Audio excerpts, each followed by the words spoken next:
Welcome back to another My Hero Academia final season breakdown, this time going over episode 8 titled Izuku Midoriya Rising. Of course, we're going to be breaking down the episode as well as the entire season, going over all the hidden Easter eggs and references, so be sure to Detroit, smash that like button, and subscribe to the Kidoroki channel so that you won't miss any My Hero Academia final season breakdowns. Now, the episode starts with the heroes coming through the portals. Class 1A all chime in, saying how when they saw Deku still fighting, that they also had to take action. As long as they were still conscious, they are going to do whatever it takes, as they already came this far for victory. Because what would be the point of dreaming of being a hero if they don't take a stand here? It would make everything they fought for meaningless. The heroes all take a stand, with Deku saying, "We are here." All for One stares down the heroes and explains that he should have shattered to pieces alongside Shigaraki, but when he heard Yoichi shatter from the transfer, everything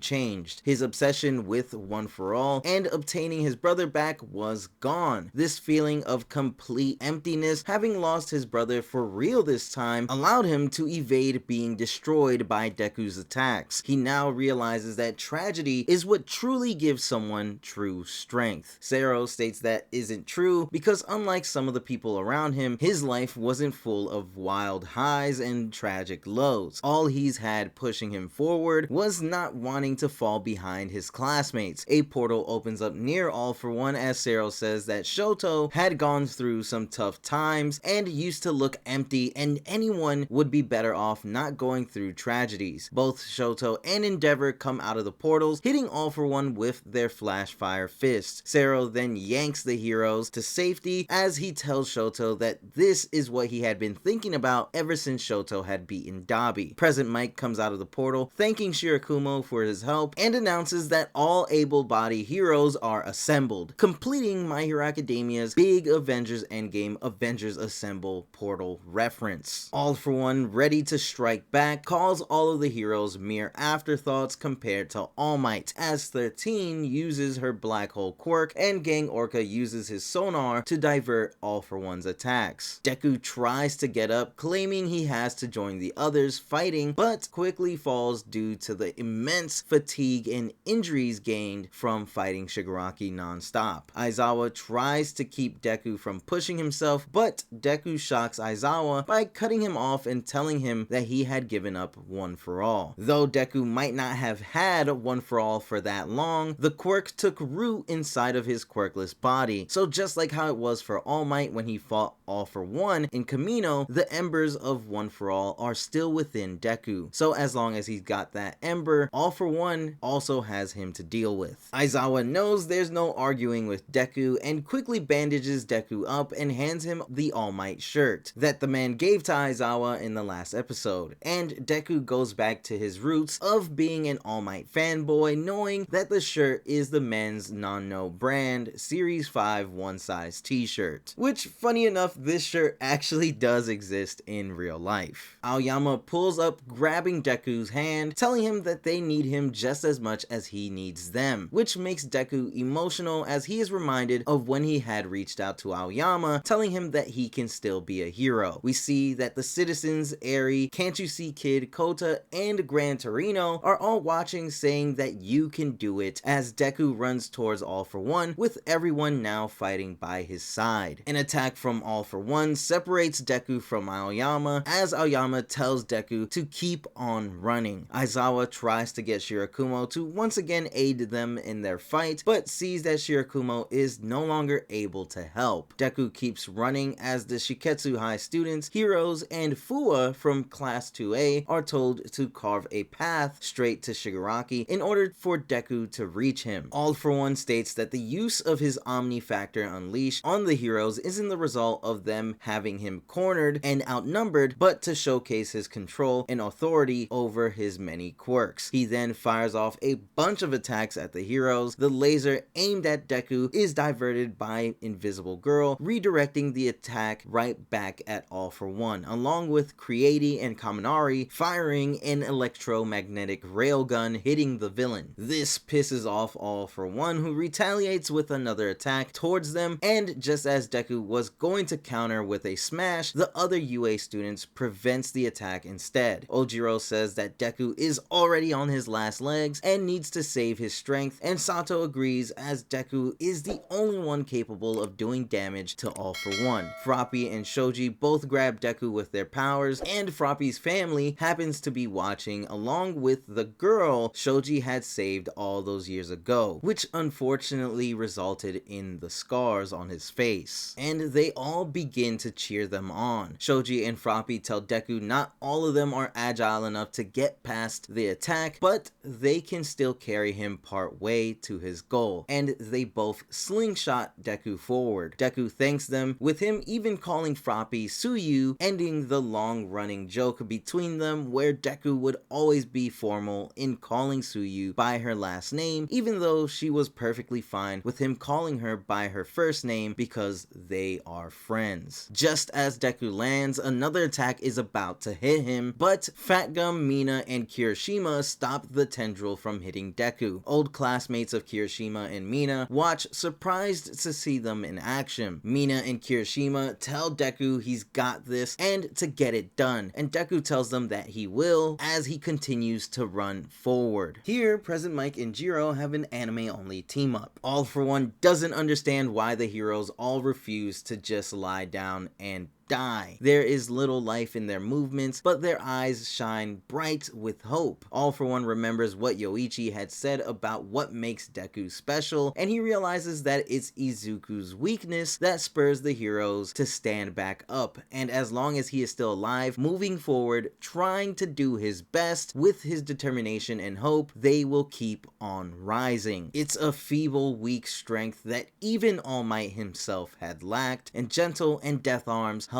and cheer on Deku along with Tokoyami and Hawks, who are both watching it all go down through a phone. Deku trips, but just as he is about to fall, Ida grabs Deku by the arm, making sure Deku doesn't fall once on his way to victory. We switch over to All Might as it's revealed that Ethan and the others had survived All For One's attack. All Might tells them that the kids are hoping for absolute victory, so he wanted to keep their losses to a minimum, and enabled the Americans' ejector seats in the X66s. All Might raises his fist in the air, thinking about the day he first met Deku, and how when Deku dove into action, it made him take action as well. We then get cameo appearances from Melissa Shield, along with Rhodey Soul and his family as they both cheer on Deku. Rhodey, of course, making his first appearance since the World Heroes Mission movie. Anna and Julio from the Your Next film, as well as Mahiro and Katsuma from the Heroes Rising movie, make cameo appearances as well. As Ida falls, he asks if Deku remembers their first day at UA when they left the school. He finally understands exactly what Ochako meant, and we see Ochako in the helicopter as we hear from the past Ochako saying that the name Deku screams, "Do your best," forever changing the cruel nickname Bakugo had given him into something positive. And in the present, Ochako says out loud for Deku, "Do your best." Just as Deku launches himself at All For One, the President of the United States slams his fist, inspired by Deku's actions, and demands that they send every hero they have over to Japan, no longer caring about putting the nation at risk if All For One were to win the war. Shoto, along with the Gran Torino and the others, all say you can do it, and Deku says that he can hear them all calling to him to do his best. Deku hearing everyone, paralleling the second episode of the series where he's trying to save Bakugo and remembers everyone telling him that he doesn't have a quirk and cannot be a hero, as he charges his fist ready to hit All For One. Deku gearing up his punch, paralleling his first ever Detroit smash against the giant robot. All Might then says that ever since the day they met, Deku had always been his greatest hero. We see Deku old outfits and costumes showing his growth throughout the series. Finally, the final person in Deku's life, the one who originally never had the heart to tell him that he could be a hero, his mother, Inko, yells for Izuku to do his best. Inko running towards the screen to support Deku, paralleling how Deku ran to save Bakugo in the second episode of the first season, as we see Deku hitting All For One with a powerful smash, making the scene a million times more hype thanks to the return of Yusei Run, My Hero Academia's iconic soundtrack, the song that represents a hero arriving full of determination to overcome all obstacles. The perfect soundtrack for Deku and the hero's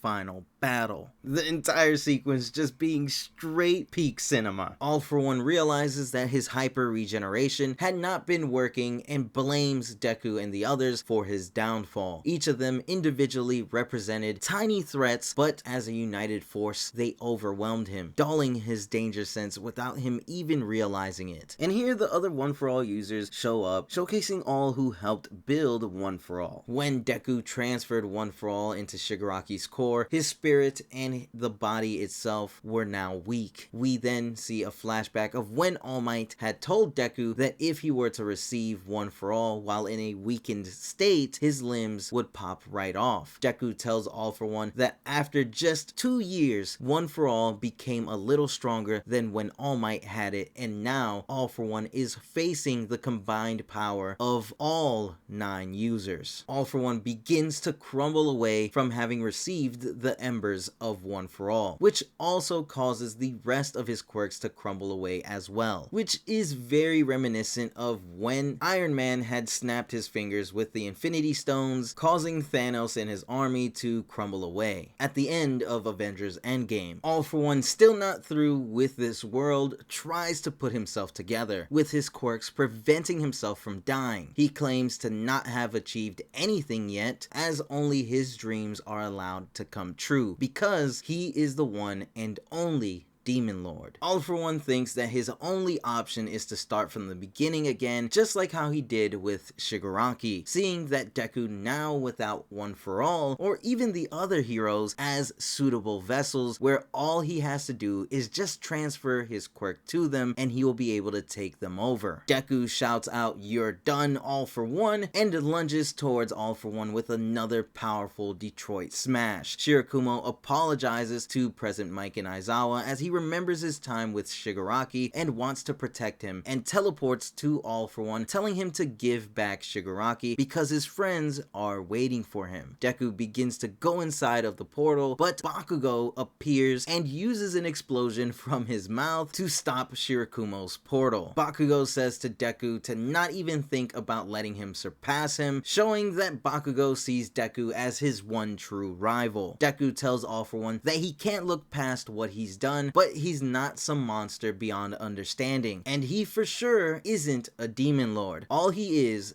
a lonely man. In the Vestige realm, All For One sees an ember, sensing it to be Yoichi. Yoichi explains that Deku managed to adjust the transfer in a way that a tiny fragment of him would remain intact. When Deku had hit All For One with the embers of One For All, it awakened him, completing One For All as they were meant to be. All For One yells, putting his hands around Yoichi's embers to keep him from fading away, and pleads with Yoichi to not leave him again. All he wants is to see his brother again and look him in the eyes. Yoichi regrets that he couldn't lead All For One down the right path, and now his time is up. All For One doesn't want things to end, telling Yoichi that he loves him like nothing else in this world, and that he is hopeless and nothing without Yoichi. Yoichi tells All For One that it's time for him to pay the price for exploiting everyone for his own benefit, and reveals that he was not the only vestige to have been awakened by Deku. Kudo, Bruce, Lariat, Smoke Eater, Nana Shimura, and even Shigaraki appears from the shadows, and with their combined might, as well as Deku, hits All For One with a powerful smash, destroying the villain once and for all. The fists of both Deku and Shigaraki connect. The two begin to have a moment, as Shigaraki says that he thought he was annihilated beyond hope when All For One had swallowed him, but Nana Shimura somehow kept him tethered, preventing him from fading away. Kurogiri fades away, and Shigaraki hopes Kurogiri would be at ease knowing that he got his body back in the end, even though he didn't destroy anything. Shigaraki states, "In the end, maybe I really am just a crying little kid like you said. I couldn't even destroy your hands." Deku says that he couldn't let everyone everything Shigaraki did stand, which is why he fought so hard. He wanted to stop Shigaraki, and he wanted Shigaraki to stop himself, to keep that grief and misery from spreading further. Shigaraki, now at ease, asks that if Spinner survived the war, to tell him that even to the bitter end, Tomura Shigaraki kept fighting to destroy. Deku tells him that he destroyed enough, referring to how the world and hero society will now be forever changed because of his actions. Just as Shigaraki was going to say something to Deku, we are then shown the aftermath of Deku's final smash, as we see Shigaraki had completely crumbled away, dying as the result, and Deku had completely blown away the storm cloud, revealing this shining sun, changing the weather with a single smash. This being a huge callback to All Might in the beginning of the series, changing the weather with a Detroit smash when saving Deku and Bakugo from the sludge villain, ending with everyone looking up at Deku. Now, this episode adapted 3 chapters, them being chapters 421, 422, and 423. This episode was probably the best episode in the season, and probably the best episode of the entire series. Yusei Run, on top of the extended sequences, really made this episode and everything leading up to Deku's final smash so perfect. Let me know your thoughts on the 8th episode of My Hero Academia's final season. Let me know everything in the comment section below. If you enjoyed the video, then be sure to Detroit smash that like button, and if you are new to the Kidoroki channel, then be sure to subscribe to the channel with notifications on so that you don't miss any My Hero Academia final season breakdowns. With that said, I'll see you all in the next one.